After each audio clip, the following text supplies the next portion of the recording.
Welcome back to Geekly Goods, or welcome here if you're new here, you guys. We are here to talk about the Falcon and the Winter Soldier episode 3 today, which was an excellent episode. But y'all, if you're new here, hook your boy up with that HBO special. Y'all know what that is?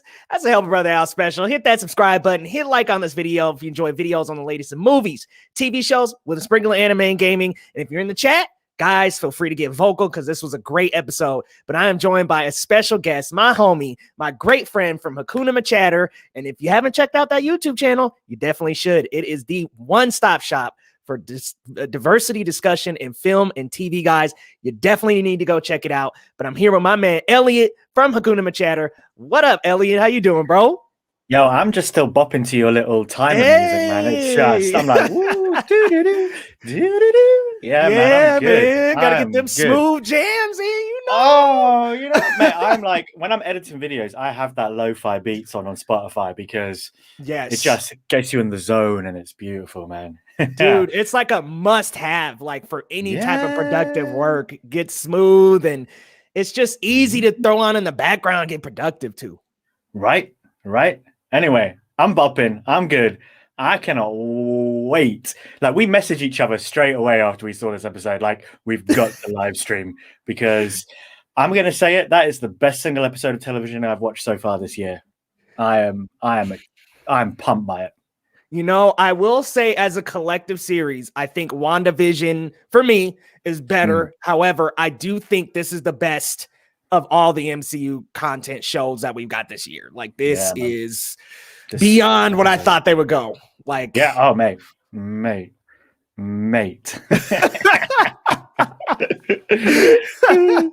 Oh, man, before we dive in, we got some people in the chat. My man Andrew pulling up early. What's going on, man? Amanda working while she watches. Hello. Hey, what's Amanda. Up, Patrick? Thanks for popping in and saying hello. Hey, looks like he's got a Resident Evil Village demo stream preparing. Oh, good to see you. And then Sly, the movie guy. What up, bro? Ain't seen you in a while. It's good to see you in here, Sly. Definitely chime in, guys, your thoughts on the episode. But we're diving right in, man, starting with the first part of the episode, which they did not hesitate with this at all, man. No, right? Dived right into John Walker versus Sam and Bucky, bro. Like, what are your thoughts on this part of the episode and it being so early? Did you really see that coming? Because I thought this was a middle of the episode, into the episode affair. No way. They did not waste any time. Right? No, I did not see that. Like, not only did I not see it coming so early, I did not seeing it be a 2 versus 1. You know, Amanda over from Canada Cinema, she was up on the channel this week just gone, and we were saying that it was just going to be a Bucky versus Walker. Like, Bucky was going to hunt him down. I've had enough. I'm getting that shield back, and then here's Sam. You know, don't let it go again. That's what I thought was going to happen. I didn't necessarily see Sam getting in there, getting his hands dirty to get that shield back, but I'm glad that he did. Don't get me wrong. I'm glad that he was there. I'm glad that he was finally like for him, it was the end of the line as well. And man, it was brutal the way they just broke up the man's arm. Like, woof. And they snapping off Falcon's wings, you know, sort of liberating him from that Falcon title. This is it. The wings are broken. It's time to become Captain America. Great symbolism in that moment. Man, this shot of the three of them definitely reminded me of Civil War. I mean, got the same exact vibes, but I love what you were saying about Sam being there as well, because Amanda actually made me believe that it was going to be Bucky versus John as well. So I was like, okay, it's going to be a one-on-one duke out, but you could see the different feelings that each of them had, because Sam was a little bit reluctant. He's like, John, this is not like you. Very much like Steve Rogers. This isn't like you. You're not like this, John. Like, come back to the light. Versus Bucky was like, we're ready to go. You put blood on my homie shield. We're ready to tussle, man. Like, I'm done. Straight up. And like, it was nice to see like that, you know, just the very clear characterizations, man, and how it's just continuing to feed through. And man, it was just a beautiful fight scene as well. Like, it had layers to it, you know, as you say, there's the symbolism, the story going through it, you know. to anyone that's watched like the Stuntmen Reacts on Corridor Crew and all the stunt people that they have on, they talk about how every fight, you know, the best fights, they tell that story. Yep. You know, and you can see it. And for me, this fight told the story. Like you could see where each individual character was at, where they were coming from, where they wanted to go, what their objectives were. And it just built beautifully and had the consequences that are going to that led on and will lead on into the final episode. It was very well told as a story. I mean, the best shot I thought of the entire fight was when Sam and Bucky were trying to rip that shield out of his arms, and Sam had the jetpack activated. Bucky was like face to face with John. You could see the anguish and anger in their faces as they were trying to get the shield and liberate him from that title. Like, you cannot beat Captain America. And those two were the one to do it. I mean, even though arms broken, wings are gone, they still got that shield, man. And it was just so tasteful to have Bucky throw the shield down in the manner of Steve in Civil War right next to Sam. Oh my gosh, what an amazing, amazing moment. And just choreography wise, it was really well choreographed. I mean, you had Sam using his wings in some of the most creative ways. And that's what I love. Sweep, right? Yeah, man. Just clips him under the legs. And it's just like this show with those wings really showed us Sam just has so many different combos and so many different fighting styles that he can incorporate with these wings. It's just so cool to see. Yeah, man. Like, you know, and I always loved his introduction of Winter Soldier, and when they're you know, the final fight on the helicarriers. And you just see the way he's like ducking and diving and dodging them guns and them turrets. Yeah. And then, you know, and then just to see how then even then in the show we still got more tricks we can show you. Like, we've not exhausted what Falcon can do yet. Exactly. Great. It's and when we saw that moment in the Winter Soldier, it's like, we need some more of that guy. Need some more. Hey, we got our boy Big Cliff. What's up, man? Good to see you. Cliff. Yeah, man. He said, hot damn. Let's talk about this episode. Best of the show. Yes, I'll agree with you. Episode 4 in this one. What's going on, Mr. Zach Goller? Yes, this is the best episode of the series. By far, I would agree. I wouldn't even say that 4 or 1 were weak. 2 and 3 kind of subsided me a little bit, but I really love this episode, and it kind of ties everything together and makes it flow a little bit better. But let's move on to our next moment in the episode, man. Joaquin Torres, man, comes to right to Falcon's aid, but says, hey, maybe we should slow down. Look, Sam Wilson is not about to slow down, okay? He's on a mission. No. And Sam, look, he has the wings. He's like, you gonna take these? Sam says, keep them, man. There we are. We've got our next Falcon. Joaquin Torres is the next Falcon in the comics. He pretty much just blessed him, said, here's the wings. And we got a little piece and taste of that in the first episode when he was looking at the wings, watching him repair them.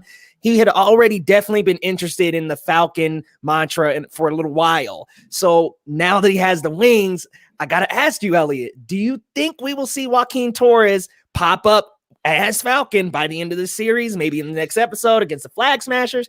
Or is that something they'll set up for down the line a little bit later on in the next layer of Marvel characters?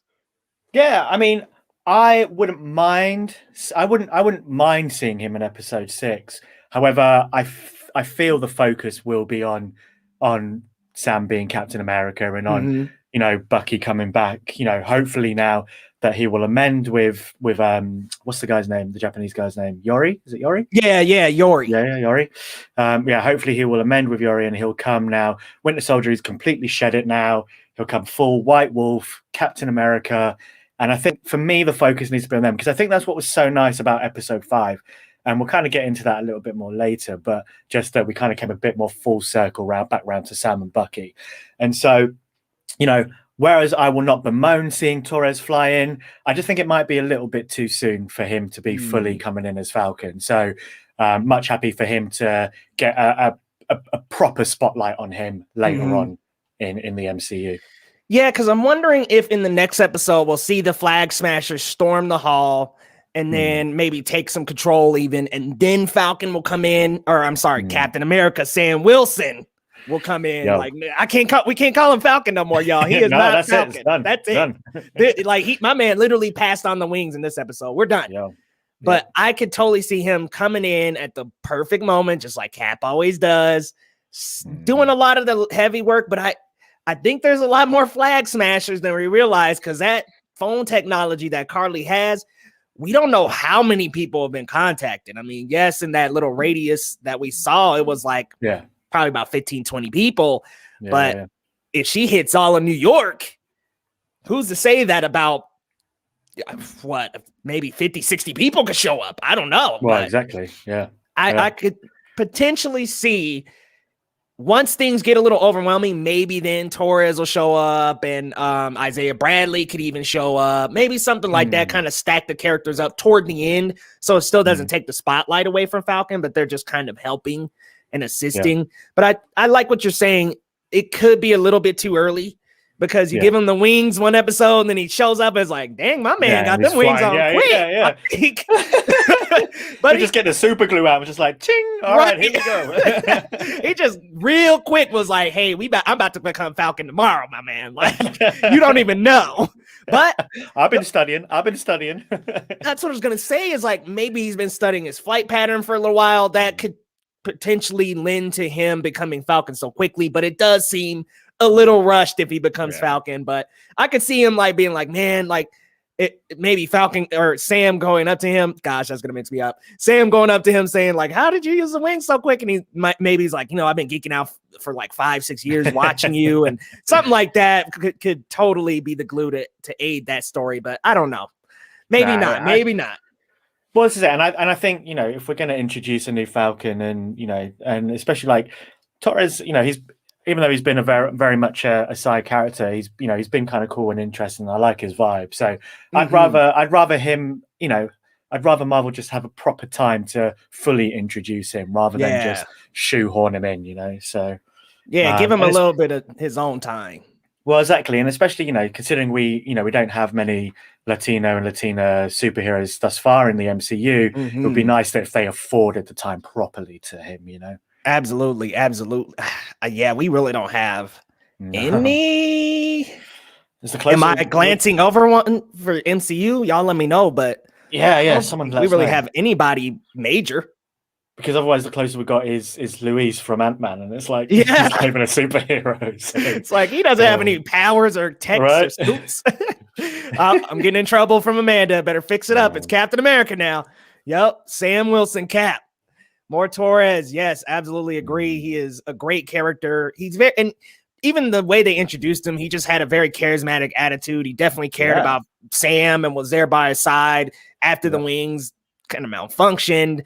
But man, great character indeed. Now, the next moment in this episode, my man John Walker, not even my man. I mean, I can't stand this guy, but he got stripped from his title. Stripped. I mean, they said you are no longer Captain America. That's it.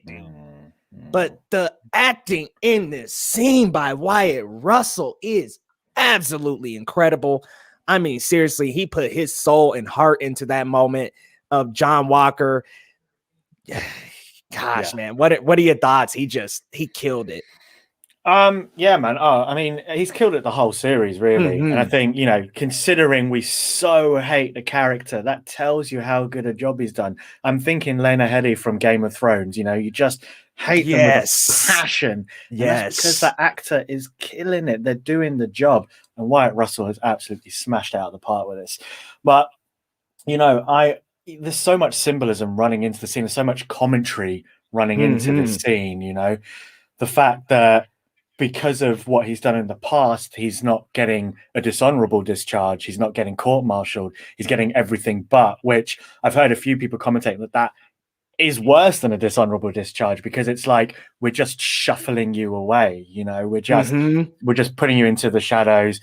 And I don't know, and I just think that even just the commentary on how militaries in both the US and even here in the UK at times as well, how they just so mistreat their veterans, right? Yeah. And I'm not here to try and say that anything that he's done is right, because it's not. But he says it so well, and that you made me this. Mm-hmm. You made me this, and now you're dumping me out on the street. Yep. And you see, especially in America, how many people get radicalized because they're just dumped out after serving their country, and how, like, you know, it's such a passion in America, serving your country in the military.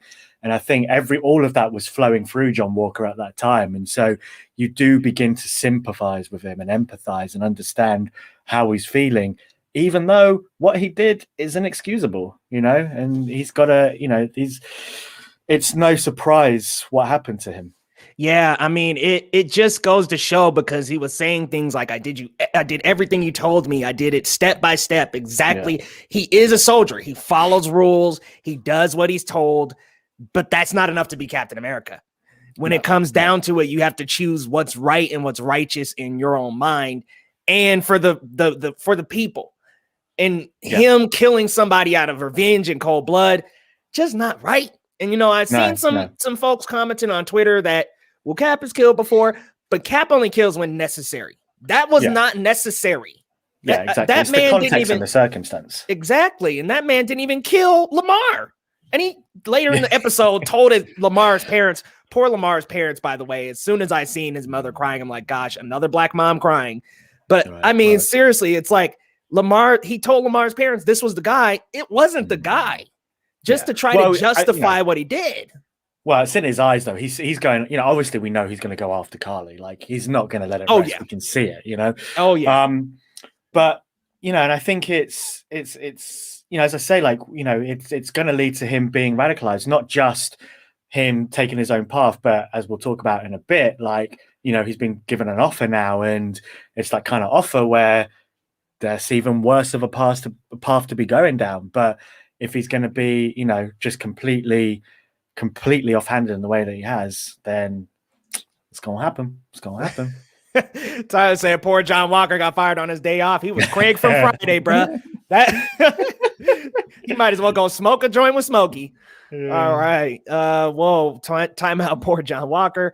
Yeah, John. I mean, it's this episode really does open up, like you were saying, the unfair treatment that veterans really do get in this country, whether discharged or not, or on a whatever, anything that happens, it's kind of just mistreating. And look, I understand he did what he did, but they stripped the dude of benefits, everything. It's like everything from you is stripped, my man. And it's like, whoa, pretty harsh. Like, I understand the dude literally raised the shield, man. Like, seriously, the symbol of protecting America, and just went to town on that guy. Yep. Oh man, what a moment, though. I mean, seriously, just great elevation by Wyatt Russell, just able to kind of sit, collect here, and then elevate and really use his voice and just belt out how he felt. I'm a soldier. I did what you wanted me to. Why am I getting this treatment? Crazy, man. And what a cool layer to relate to actual reality. Yeah. Now let's move on to our next, the surprise cameo. Woo, y'all. Julia Louis-Dreyfus coming in to talk with Walker. Let's make a deal. Let's chat. Let's talk, sir. Because you know what? She's definitely building up some kind of anti-Avengers. Madam Hydra in the comics. I didn't recognize that name, y'all. I didn't, but she's also Leviathan. She's been a double agent for so many people. I mean, Nick Fury, S.H.I.E.L.D. She's been all over the place, worked for Hydra. I'm thinking in this context, she could possibly be making, like I was saying, an anti-Avengers. John, come join up. Let's get some more people. Ross, maybe the Thunderbolts. We'll see, but it kind of seems like she might be the launching pad for some kind of anti-team or anti-hero team, or we were villainous, but we are actually heroes type of outfit. But what did you think about seeing like Julia Louis-Dreyfus? Did you freak out? What were your thoughts, man? This is a TV staple right here. Right. So I'll be honest, I've never seen her in anything, so it just kind of all went over my head. Or if I have seen her in anything, it still just went all over my head. So I ain't even going to sit here and lie about that.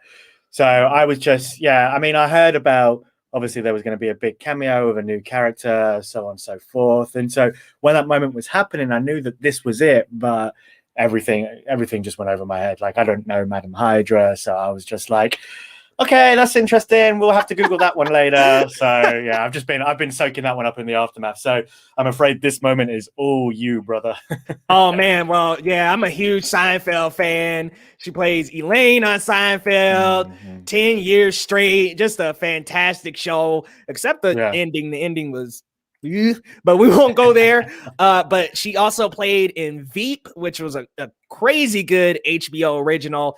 Oh man, she's a TV icon, like literally an icon, just about.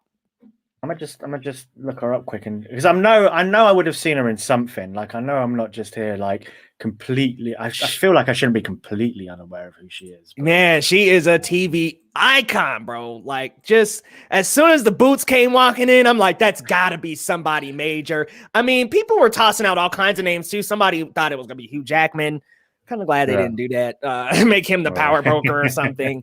But I mean, some people are saying she could potentially be the power broker. I don't really know about that. I think they kind of heavily nodded it to Sharon in this episode. But I think so too. Yeah, it kind of, she's on the phone with gosh, I can never remember that guy's name that went up against Kat, but she's on the Bartruck. Yeah, Bartruck. She's on the phone with him, talking about payments. Like, come on, guys, that's probably our power broker, but we got one more episode, so we'll wait and see. Here we go. So the biggest thing that I think really the only thing I know Julia Louis-Dreyfus from is Bug's Life voicing Princess Atta. So that's how much I really don't know her. I've only known her as a voice actor. So I didn't even know she did that voice. No, do you know what? I would never have known either. I mean, I would never have known who the voice was anyway. And she was Laurel Lightfoot as well in Onward. They're the only things I've watched. I don't know. I think so. I think that might have been the mom. Yeah. Right. Oh, wow. Cool. But yeah, like, she was in Veep. I know she was in a couple of episodes, I think, of 30 Rock and Curb Your Enthusiasm. It's just kind of one of those things where if you watched Seinfeld, whenever she pops up, you're just like, oh my God, it's Julia. I didn't even recognize her until she took off the shades. Amanda called it right before, and I was just like, oh my God, that is Julia. Like, I couldn't believe it. But let's move on to our next one, which is huge. Bucky confronts Zemo, and Zemo was waiting. He knew. By the way, Daniel Bruhl is playing the hell out of Zemo in this series. What a great performance. Absolutely loving it. But the fact that he knew that Bucky was going to be there just shows their connection and how deep he knows Bucky Barnes and the Winter Soldier personality and how much he still believes that Bucky is the Winter Soldier, even though he is addressed as the White Wolf by the Wakandans and the Dora Milaje. What are your thoughts about this moment? Did you think Bucky was going to actually kill him when he had his hand on the trigger? What was going through your mind, man, when you seen that confrontation? Yeah. I don't think I ever thought for 1 minute that Bucky was actually going to kill him. I think, when he put the gun up to him, sure, he pulls the trigger knowing that he's emptied the clip, but I thought he was just going to bring it up and just take it straight back down again. I actually kind of didn't expect that this would be the end of Zemo's story this way. And part of me wonders, will he have somehow escaped still from the Dora Milaje?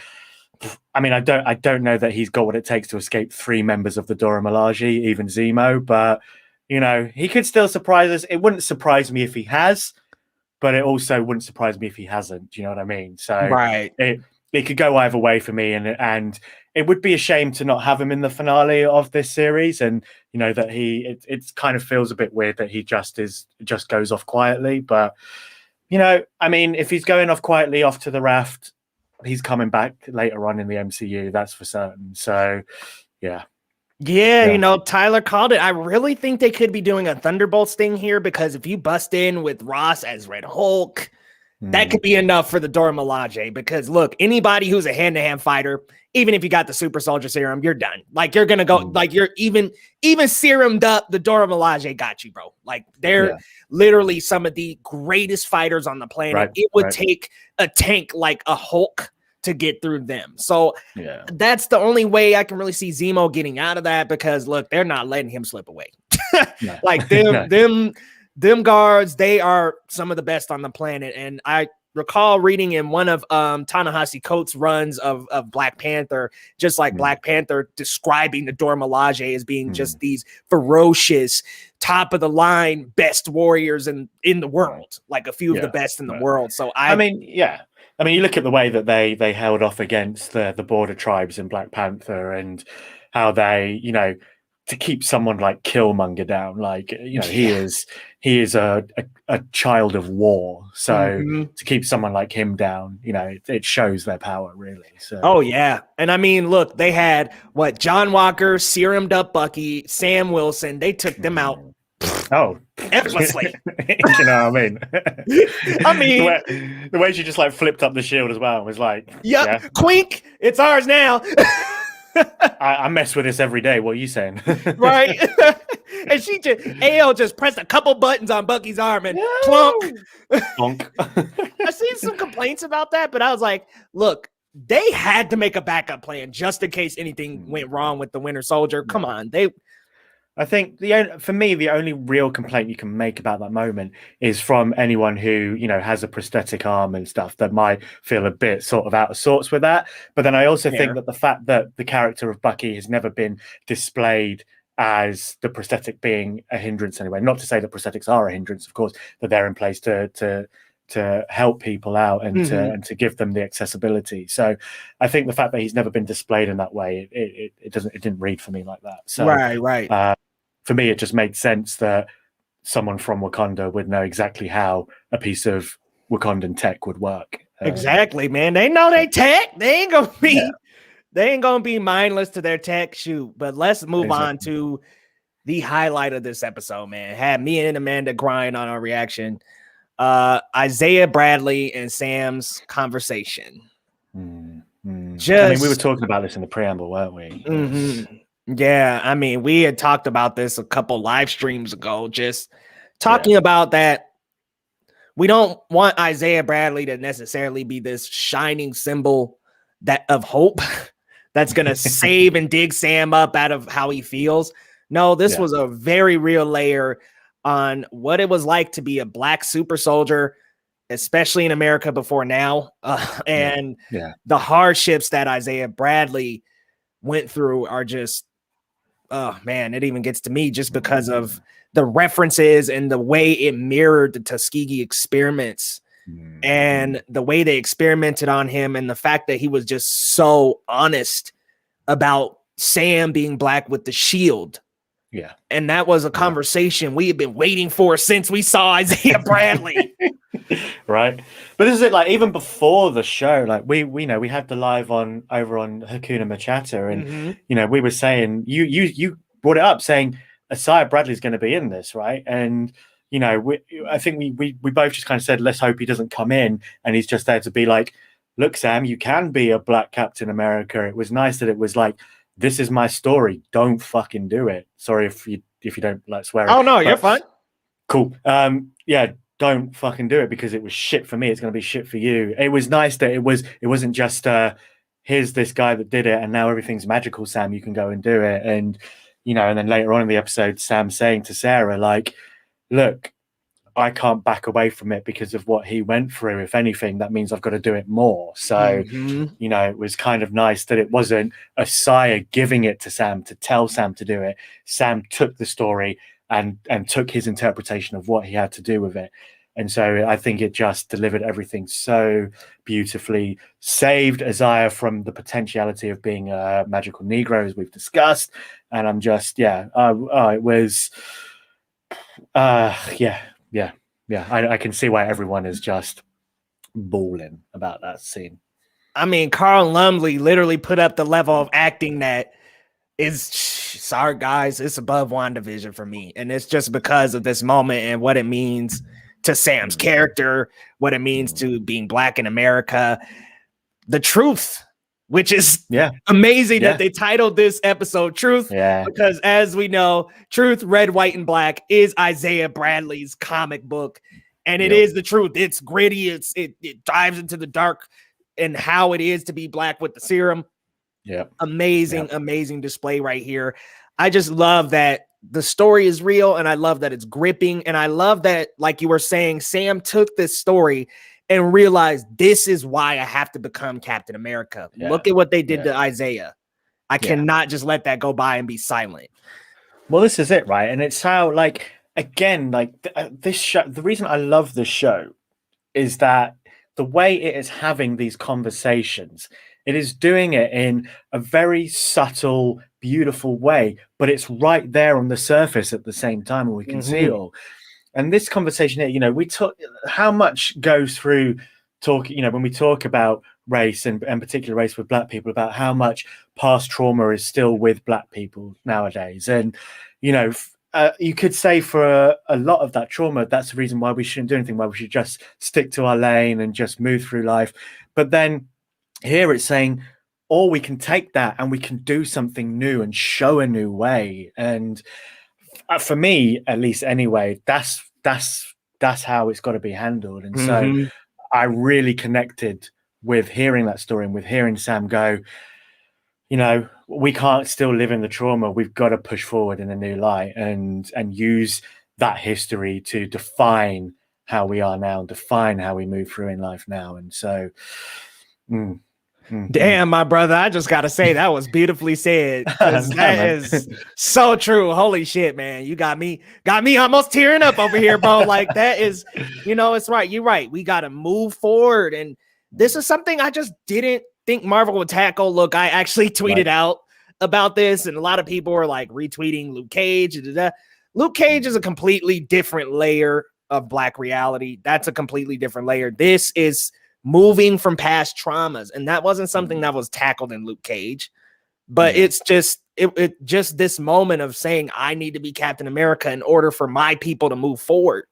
Yeah, it's beautiful. But this is it, right? And it's putting to the forefront a person in the mantle spearheading a country that the history that it has, you know. And I feel that history because the UK and the US are linked all the way back in that history. Yeah, I feel that as well. And, you know, just to see that he is taking it on, that he's going to put himself at that forefront. Like, we all know the risk Sam is taking with that, but he knows it's the right thing to do. And he knows that he is the guy that can do it. And yeah, as you say, for the MCU to just delve that deep into that kind of conversation, this is why I fucking love it. Dude, and I'm gonna be honest with you, when we were talking about that, that was just what I wanted. I didn't even expect it at all. Like, I thought maybe that Isaiah popping up then was it, and then he would pop up at the end or something. But just to sit down and have the two of them in the room together, perfectly done. Perfectly done. And like, so yeah, go. In some of the line exchanges, he said, they erased me. They erased my history. How many Black men has that happened to? Countless. Who have really progressed America, who really helped, erased. Put to the side. Told to never speak of this again. So many, man. I mean, it's just that story right there is the story of so many Black men from generations ago, and women. And women. Oh yeah. Yeah, and here we are at the forefront, mainstream TV. Right. Thank you, Marvel. What up, Ren Geekness? You in the right spot, man. Right spot. But let's move forward to Sam and Bucky reuniting in Louisiana. Great little bit here. The best part of this was definitely the conversation that Steve is gone. Yeah. Now, I want to ask you, is he dead? I mean, really, because he gave him the shield. They didn't show Cap dying. There was no memorial, no service. Is he dead, or is he just so far off the map that it was like, I can't be talked to, man. Don't talk to me. Yeah. It's weird. Yeah, because Sam says he's gone. Is it? Yeah. Is it he's gone? He's dead, or is it he's gone? He's not in the game anymore. We can't. You know, he made the choice. He made the choice to take himself out. We have to move forward without him. As he's like that. Steve is totally dead. I guess it's a tough one to call, isn't it? Because, you know, how do you bring Chris Evans if he's not dead? Surely Chris Evans would have a little will he have a little moment in the final episode? I don't know. I wouldn't. I don't want to say dead because I kind of agree with you that surely there's got to be some notion towards that. I know that this show is moving. It's moving on to these new characters now. So, I think he's not dead. I think maybe we might get a little cameo at the end of episode 6. I think we might get. I think we might. I think you know how we all saw that rumor Chris Evans is back, and he was all like, "News to me," and we all know how they roll. We all know how they roll. News to me, yeah, okay, Cap. Sure. I don't think he's dead, and I would kind of like to see just a little, even if it's just kind of like Dark Knight Rises, in a cafe, like on the other side of Central Park, and he just gives him the little nod. Like, I would take something just as little as that, and that's great. Do you know what I mean? Wow. Just the acknowledgement of like, you did it, and you did it without me. You found your path, and yeah. I'd rather say he's dead. I don't know. A little piece of me, because when I was watching it, I'm like, they're really talking about him like he's dead. Steve's gone. But it could totally be that when they talked to Steve, he gave him the shield and was like, "You cannot bother me at all. Like, I'm not technically not Steve Rogers. My name is Sam Smith or whatever. I'm off the map. I'm off the grid. I cannot be contacted." Yeah. I mean, it could totally be something like that. He's out the game. There's no way he's coming back to the game yet. But I made a prediction that Steve is going to pop up in some way. And I said it's either going to be a flashback cameo, which technically episode 1 had a voiceover, so that might count. Or him as old man Cap, or crazy HYDRA Cap. That's not going to happen. But I thought maybe there's potential for that to happen. But seriously, I mean, I think he could make a cameo. I would love to see him at a cafe with Isaiah Bradley talking to him. That would be fucking cool. Oh my God, that's probably not going to happen. Well, yeah, I don't think that will happen. I don't think we'll see Isaiah again. I think Isaiah, he's definitely I don't want none of this anymore. Really? I almost think he could do the nod thing. Just like Sam takes the shield, he could witness it and be like, give him a little hope, maybe. We'll have to wait and see. Maybe Sam can change his mind a little. Give him a little bit of hope, for the future. But I mean, look, he might even be in space, y'all, with Nick Fury on the moon. Yeah, I know. He's already given his intelligence to Sword up in space. Hey guys, Mephisto could still be here. I mean, hey. Plus. Mephisto is not happening. Oh my gosh, Steve Rogers is now writing comic books with his characters inspired by his friends. Wink, wink.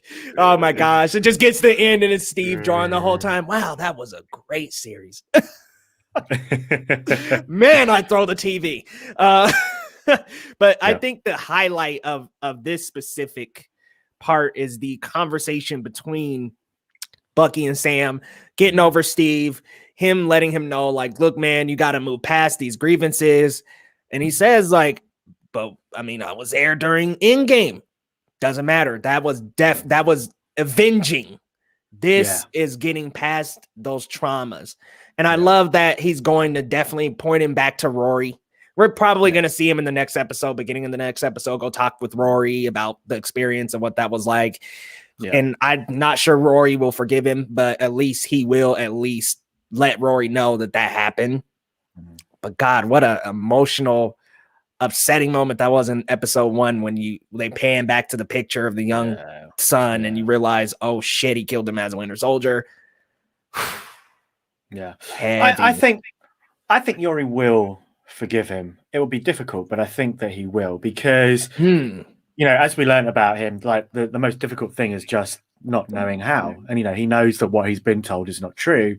And I think he needs that closure. Now, obviously it'll be difficult coming from a friend and learning that friend is the reason. But, is there the idea that Yori, with his lived experience, being slightly older, will just, is is he the kind of guy that will hold on to hate at that age? What's it going to do for someone at that age to hold on to hate? You know, we see how it's still tearing Isaiah Bradley up with what happened to him. Granted, very different scenario. Don't get me crossed there. So they might not necessarily stack, but I can't imagine Yori would hold on to it. And I think once he gets that closure and understands fully what has happened, I think we're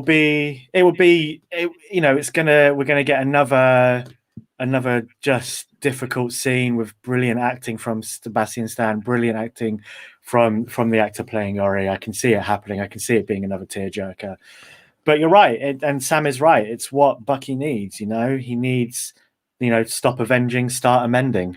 Yeah, perfectly said. It's like, dude, you gotta amend them bandages, bro. Stop the fighting, and that's full circle from his conversation with the therapist. I've been fighting for 90 years. It's time to stop the fighting, man, and it's time to actually move past this stuff. Yeah. Great moment from the two of them, and their chemistry, man. Also, I was very worried that the scene of them walking away was the end of the series. That's so glad. Someone just fed that on Twitter for clout, didn't they? And then it just kind of, I remember. It hooked me in, man. I was like, shit, please tell me that's not the last scene of the series. Thank God. Because wouldn't that suck? I mean, you didn't even get him in the suit. Like, him and Bucky that would just, what a sour way to end things, man. You know what I mean? Yeah. This is a good comment from Elevator's Not Worthy. I don't think Steve is dead. When Sam said he's gone, he meant their Steve is gone. The old Steve is still alive, but he's from a different timeline. Ooh. I'm not too sure about he is from a different timeline. It's another timeline, yeah. He totally is. So I'm feeling this comment because it's like he came back from that different timeline, a different man. He's old. He didn't take the serum, but he still got the shield. Yeah, man. I mean, theoretically, that could be it. Like our Steve, the Steve Rogers, Captain America, we know is gone. Yeah, that's it. Especially considering like he came back with a completely not even just a new shield, but a different shield as well. You know how it's the star in the center is different from what he originally had. So and it's got these different little divots in the shield as well. It definitely looks different, bro. While we're on the shield, oh my god, because I told you I'm gonna get one. I'm gonna go. Let me show you it. Hang on a minute. Let me just get this picture. Where's that? Shield replica coming, baby. Where's that? It's in a group chat somewhere. Because so my a friend of mine, she works for Disney Store, and so cool. She can get it on discount. It's like the proper Legends replica, man. Ooh. So, and as it's my birthday. It's my birthday, May 11th. So I've convinced my girlfriend to Rin here saying old man Steve is not from a different timeline. When the 70s and Endgame, he takes back 4 Pym protocols, 2 for him, 2 for Tony to go back to the present. Continued.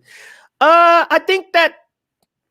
I mean, I guess he went back to the past in the same timeline as what you're saying. I'm starting to get so mixed up, man. He's not from a different universe, but it technically would be a different timeline because when he goes back, that branches off a different time, correct? Well, that's what I thought because when he takes the stones and Mjolnir back, I'm pretty sure that him then staying it changes history, it changes the course, or it changes his future. Takes another one to go back to Peggy, and then the last one to come back.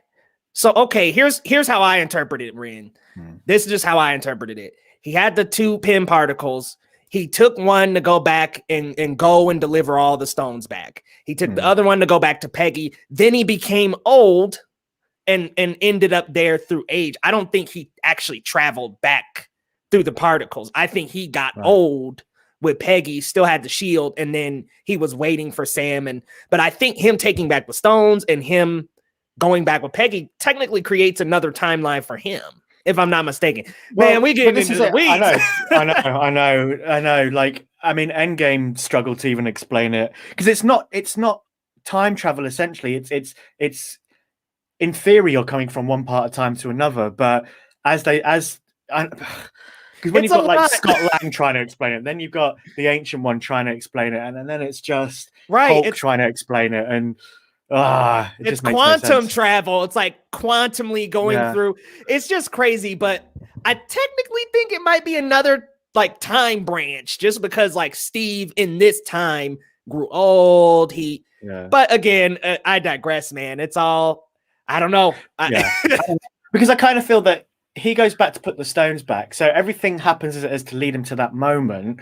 Mm-hmm. And then if he is to stay in the past, he's creating a new future. He's not changing the old past. He's creating a new future. That's how I took it. So that means that he is branching off he's opening up a new branch of time.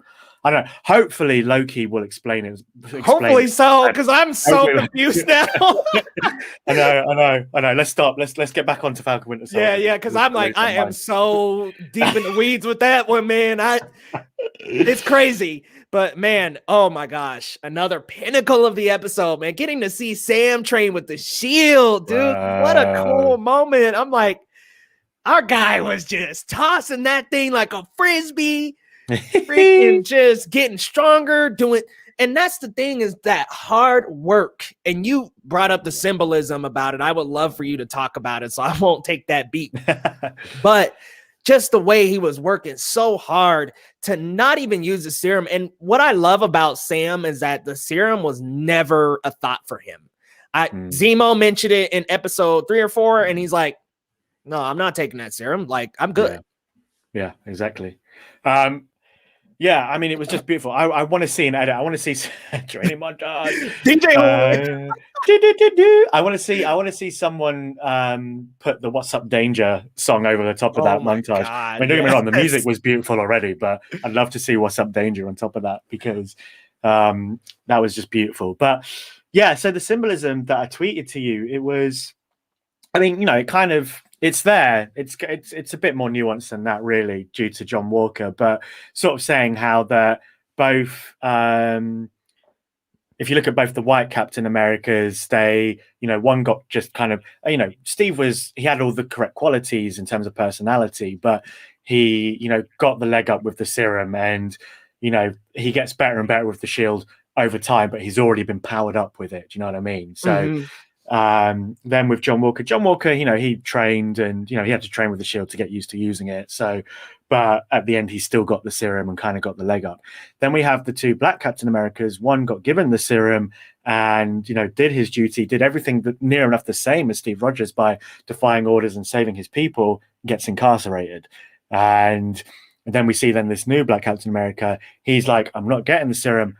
I'm doing the hard work. I'm doing the graft. And, you know, there's this whole thing in society that people of minoritized races, we have to work harder in order to get to the same position. So that symbolism disguised in just a beautiful, our main guy is just getting the training montage. Like, as we see Rocky and we see Miles Morales and we see Daniel LaRusso, like, you know, it's kind of all there, and countless other beautiful training montages. So no, it was just great, and it was just great to see that they took the time to be like, he's going into the fight, and we're going to show you that he's going to be good at it because he has put that work in. And I loved it.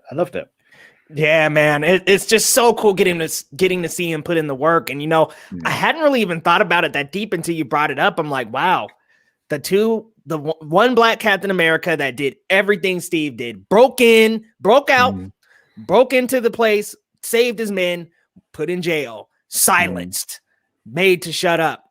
The other one doesn't even take the serum, trains his heart out. It's true today. Work twice as hard. You know what I mean? Like, it's there. My man, Mr. Crockpot over on Twitter put the Rocky music on the training montage. I'm trying to find it. I hope he didn't take it down. But I mean, it was really cool. Just the Rocky training montage with that. Like, yes, man. Like, put the Rocky music behind that montage is so good. But yeah, getting to see Sam just like flip and master these moves with the shield and throw it like so effortlessly. And oh man, you know, and Tyler, I gotta rebuttal on this comment. I think he's gonna come confident. I think he's gonna come easy to use the shield. I think it's gonna be one of those things that it's like better than John Walker, maybe even almost better than Steve with the shield. I think it's going to be this level of confidence with that shield that hasn't been seen before, because Steve was given the super soldier serum, but he was all the right things. He had already been a man who was willing to take a grenade for his entire team. Yeah. So they said, this is the perfect guy for the serum, which is true. Yep. He was, because it enhances, the serum enhances every single thing in your body. So that includes the mind. Steve was such a good guy. He's Captain America. He's going to go fight the good fight always, because that's who he was before the serum. Somebody like John Walker is going to kill people, be angry enough to just seriously to get the revenge that he thinks he deserves. So it's like this wouldn't be good for Sam. He already knows, I'm just going to train with the shield and be Captain America like I know I'm going to be Captain America. Like I can't wait for that next episode. You know that briefcase from the Wakandans is a suit, man. Like it's got to be. It's going to be. That's the question. Do you think that the cloth is going to be like vibranium cloth? Do you think it's going to be vibranium plated, or is it just going to be the wings and the pack? Is he going to have a wings and a pack? Is he going to have wings? He's got to have wings and a pack, surely. Still, like, I mean, because there's some versions of Sam Wilson Captain America that has the wings, or some that don't. So I don't know that it'll have the wings.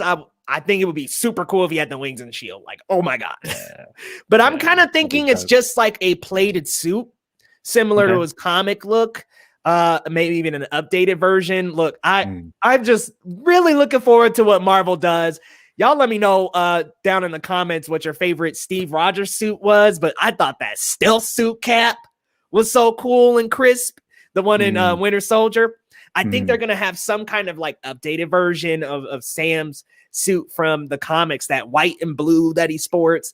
I don't know why, but I just don't think I jive with that in live action. They got to update that, like gloss it up, give me a little something more. Do you think they could be sneaky and give it a red, white, and black instead? Do you think they could be sneaky? Imagine if they did that. Give it an Asai, give him a more of an Asai Bradley type one. That'd be so freaking cool. That would be interesting, wouldn't it, if they did that? Oh man, that'd be cool. And if they give him wings too, I would love that. I just don't know, after ripping off the wings, I think that was kind of a symbolism of your Falcon no more, your Captain America now. But if they give him wings, I'm not gonna be mad. He just flies in with the shield, throws it, knocks down like 5 or 6 guys. Like that's what I'm trying to see. I can see that. I can see that. If we're talking favorite suits of Steve Rogers, I actually really enjoyed his more Nova suit from Infinity War. When he first walked in and he, the star and the stripes had been ripped off. I was like, ooh, you can tell he's on a mission, like, and with the beard, like, I don't know, you could tell it was a different kind of Cap, and I like. Oh that. He was Nomad at that moment. He wasn't even Cap. He's like, look, I'm Nomad. I said Nova. Yep. He's like, when he caught that spear, oh my god. Just walks out of the shadows. Dude, the whole theater was just going nuts. Like, it was just, and the fact that what I love so much about that moment, I'm sorry to derail, is just they took out the members of Thanos' Black Order so much quicker than Wanda and Vision could. Wow. Like, and they're just the tactical people. But it's like, seriously, Cap is so fucking good, man. Cap, Falcon, Natasha, what a trio. What a moment. What a moment. But we'll round things out here to the post-credit scene, which John Walker building his own shield. So it seems like we are going to get a John Walker versus Sam Wilson Captain America. Yeah, I can see that happening. Yeah, man, duke it out between each other. It's going to be interesting. It's going to be, and everyone's talking about. There was a great tweet that went out a couple episodes ago, or maybe even, it might have been after episode 4, I think. So a couple episodes ago, talking about how Steve Rogers is what America thinks it is, John Walker is what America actually is, and Sam Wilson is what America needs to be. And so it's not just having John Walker versus a new Captain America, it's having these symbols of the different sides of America facing off against each other. It might not be that deep, but it's definitely reading that deep. Do you know what I mean? Like, for me, it is fully reading that deep. Whoo, man, that's what I'm talking about, bro. Wow. I wish I could remember the person that tweeted that I saw that on, because I read that. I was like, oh shit. Yeah, you're right. And I read a couple of tweets. Don't want to mention any names. I read a couple tweets where people were saying Sam Wilson doesn't have to be Cap. No, he doesn't have to be. No. But he's what America needs. Yeah. He's the progression that needs to happen. So that's why I wanted him even before this episode. I'm like, yeah, he needs to be Cap before the end of this. Yeah. And it's not even just for the MCU. I think just for actually the world itself, our world that we are discussing this show in. Like, I think just especially, we always talk about last year with George Floyd, and we're talking now with Dwante Wright as well. Like, it keeps happening. So let's this is what I'm saying earlier on in this live show about how we've got to be doing things a new way. This is doing things a new way. We need that symbol, bro. We need that symbol. Yeah. Ren, I love that comment. I love Great that comment. Yep. Sam Wilson doesn't need to be Cap. America needs him to be. And that's why he stepped up to the plate, regardless of what Isaiah said. And hey, maybe he can even get Isaiah to cock that eyebrow a little bit. I don't know. Okay, I'm gonna ask you, do you think was that the last of Isaiah? For me it is. Well, it's at least in this show. I don't know. I mean, will we get him and Steve sat around the table at the end and give a little nod to Sam? I don't know. Like, I get what you mean. It would be nice to see his reaction to seeing Sam, fully fledged, taking on that mantle, just to see if it brings him any closure or any comfort, and installs that belief in him that there is a way forward. It would be nice to see that, certainly. I just don't know that it's going to happen. I feel it might just very round off to be about Sam and Bucky and stopping the Flag Smashers and Walker. Yeah, and that it's a good point that his age and how much he had been through, he's kind of set in those ways a little bit. So maybe an off screen or something could change his mind. But I would just love to see like one little, even if it's just a head nod or like a eyebrows raised, like something just to kind of show him that it's possible. Yeah, that it maybe is like what America needs. Yeah, maybe like watching the live news coverage on his TV. Yeah, that's what I was thinking. I don't know that I necessarily need him and Sam face to face again, right? But maybe some acknowledgement of him seeing what Sam has done. This comment, I laugh at John throws his shield and it breaks instantly. What I could totally see happening is like a shield to shield showdown, and then Sam just like ends up breaking his shield. I could see something like that, because come on, that shield, that ain't vibranium. That shield's gonna be crushed. This is like a little bit of steel he's putting together. Man, come on. That thing's done. I mean, Sam could toss his shield quickly and it would just quink. Bury itself right inside of his shield and break it. Just cut straight through. I mean, when he was throwing that shield and it was coming back, that thing was about to behead him. So come on now, like that John Walker shield about to get bent up. Oh man. Okay. I've been hearing a couple things about this too, and I'll dive a little bit more deeply into it a little later. But do you think that Bucky is going to survive this series? Because I've been seeing some theories floating around that Bucky gonna die. I hope he does, because I'm tired of people can only redeem themselves in death. It happens too often. Look at Prince Zuko as that blueprint that redemption doesn't need to mean death. Right. So I really hope it doesn't. I think it will be ridiculous if he does. Yeah, don't kill Bucky off, y'all. Don't kill Bucky. Look, they did Wanda, Vision died. We don't need to have the Falcon and the Winter Soldier. The Winter Soldier dies. I think because there's not been really a meaningful death necessarily, and I think it's gonna be Carly, but I know the pandemic kind of messed their storyline up a little bit, so they really just didn't get the shining spotlight that they should have. Yeah, but I think that might be the kind of meaningful death, because nobody has really died. Like nobody's really died. The biggest is Hoskins, and we weren't with him long enough to feel overly attached. That was I mean, you know, it was sad, and I mean, it did shock me because I definitely, you know, as I again in my video with Amanda, we were saying, like, I was like, it's never come across to me as a show that is going to kill someone off. Yeah. And so I think that for me, Hoskins is going to be the only one. I can't see anyone else, bar maybe Carly. You know, I think John Walker will survive the series definitely. I think the only this ain't the obvious, last of him. no, I think the only obvious death that might happen will be Carly, and if it does, it will be her. It'll be that classic, her own sort of arrogance that kills her. You know, in a way that like Loki in the first Thor film allowed himself to drop off the bridge. You know, something kind of like that. You know, don't take my hand type of deal. Like, yeah, something like that. Fall. You know, no, if I can't complete my vision, I don't want to be here anymore, sort of thing. You know, yeah.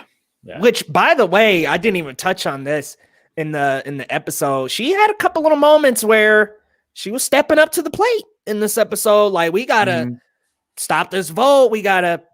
Has this episode and the previous one especially, has it kind of changed how you feel about the Flag Smashers? Are you still kind of lacking a little interest there? Because for me, it's at least heightened my interest a little, but I'm not like the Flag Smashers. Like, I'm more excited for John Walker versus Sam, seeing Sam take them down and become Cap. But Zemo, even, I'm more excited. The Power Broker, I'm more excited about these things, and the Flag Smashers are bottom of the list. So. I think because the Flag Smashers are so new, and if their storyline was tied to that pandemic storyline, then it shows because they are unfortunately the weakest part of the show.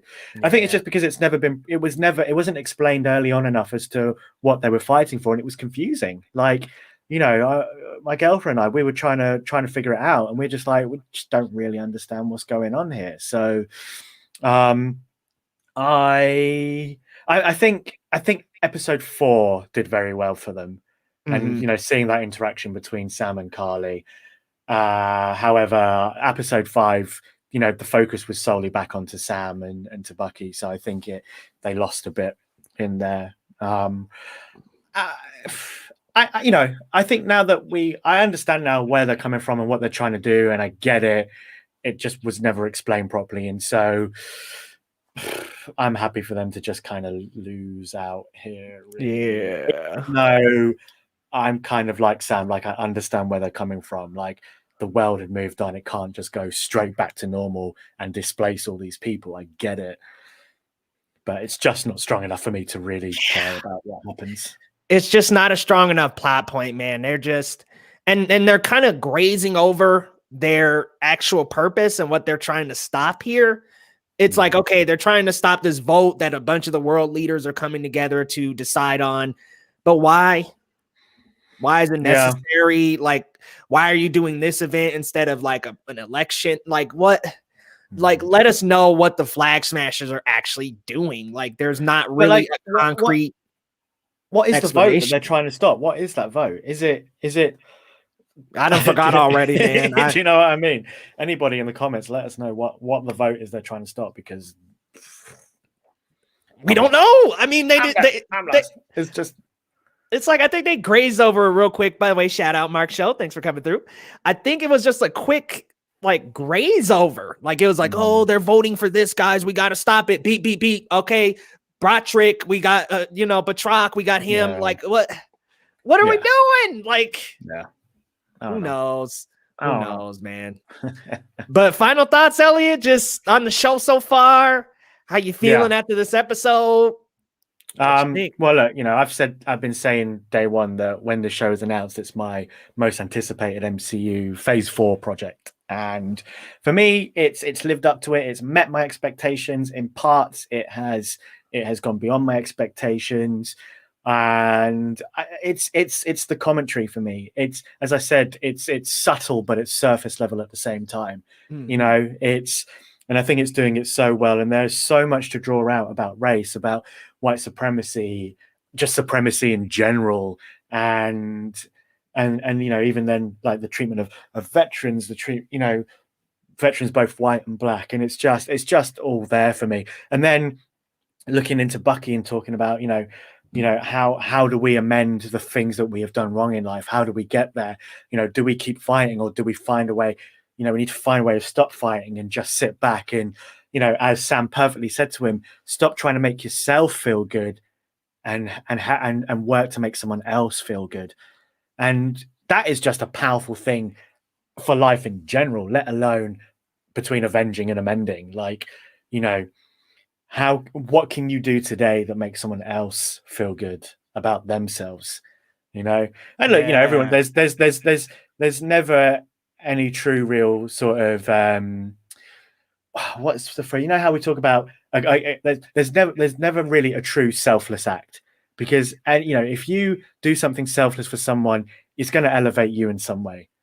But if you can elevate someone else more, then that's as selfless as you're going to get with it. And I think that's what, you know, that's the beautiful commentary that we have there for Bucky as well. And it's absolutely, man. I mean, beautifully said, my friend. And just to add on to that, this hits on so many layers of reality that we're going through right now. Like right now, the fact that this show is happening, and it's like we need the Black Cap, while unfortunate things like what happened to Dwante Wright happen. It's crazy that these are just fitting in modern society so much that it's like, what, they shot this months ago, and it's like, okay, it's really happening. Like, we do need a symbol. We need the symbol. And just to go into, technically speaking, fantastic fight choreography. I mean, especially that last episode, just the way they fight and the hand-to-hand combat in this is really good. Even episode 3, which is hailed as the weakest episode, does have some of the strongest choreography, with having the John Wick writer on board to actually kind of influence the decision on that. I mean, really tastefully and stylistically beautifully shot. You had that Neon City, really good. I love the shot selection in these episodes, especially I think my favorite shot moments are the Isaiah Bradley and the moment with John Walker when he's losing his title, because you get these really close-up shots of him just slamming the podium and seeing that anguish and anger he's having for being a soldier, being a soldier, and in his eyes, following orders, doing what he should have done. He's still Captain America. Just a great show all around, technically and story-wise, themes, all beautiful, man. Great series. And the music as well. Henry Jackman bringing back his scores from past films, and it just helps to really make it feel a part of the world that we've been watching for the past 10, 11 years. Do you know what I mean? And the whole show really feels a continuation of the Captain America trilogy and Avenger films. Like it's so grounded and rooted in that universe, and is now, as you say, elevating it to that next step. Absolutely. Oh, it's gorgeous, man. Where can the people find you on social, Elliot, and what you got coming up? So you can find me Hakuna Machatter here on YouTube, and at Hakuna Machatter on Instagram and Twitter. I actually just uploaded a video yesterday. It was an interview with an actor friend of mine, Honey Gabriel. We're talking about Black representation back in the 90s and how it's looking nowadays as well. So if y'all want to come and jump in on that, the video is up there ready for you to watch. This coming week, I have a video on Friday, which is another interview again with a mixed race actress and friend of mine called Liv, and we're talking heavily about mixed race representation. That is something that her and I are a part of, particularly in acting. We're both actors in the industry, so we're talking about that. And I'm pretty sure I will have another Falcon Winter Soldier video coming out. Maybe not this week, I don't know. I also want to talk about woke, the word woke, when it is used in film and TV.